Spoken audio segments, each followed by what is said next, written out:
आमर एमएसपी को तो बढ़ेले 1310 टंका 2300 टंका को, किंतु जो माने क्षुद्र और नाम मात्र चाषी अच्छा इनपुट क्रय करने प्रधानमंत्री कृषक सम्मान निधि योजना को से 6000 टंका चाषी मान को आज 3टी किस्ती रे वर्ष को आज देवार ये काम आज से करुछंती। एणु निश्चित भाव में गोटे पटे पीएम किसान अन्य पटे राज्य सरकार तरफ आम सरकार आसिला परे सीएम किसान यह करने द्वारा 6000 आज चाषी को आज आम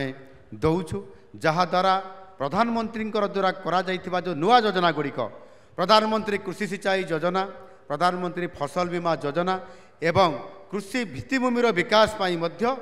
क्षेत्र प्रस्तुति करने अद्भुतपूर्व भाव में आज दिन में 2014 मसीहा ठारू यार द्रुत अग्रगति आज बढ़ी आउ आज मध्य राज्य में मोट अभिवृद्धिर जो स्थिति थिला 2014 मसीहा पूर्वर आज धीरे धीरे से अभिवृद्धि बढ़िक 22% को आमर कृषि एवं आनुषंगिक क्षेत्र आज आमर जो राज्य जो अभिवृद्धि जो हुए आमर जो जीडीपी जो अभिवृद्धि घटुची ता भितर 22% कृषि भाग आज निश्चित भाव में ये क्षेत्र आसबार आज धीरे धीरे बढ़िबार लक्षण आम देखापी पाऊँ। एवं आज देखु से समय रेजुलेसन कर राज्य सरकार पठे किंतु राज्य सरकार भी चाहिए दे पारि 2950 टंका सी देले नहीं,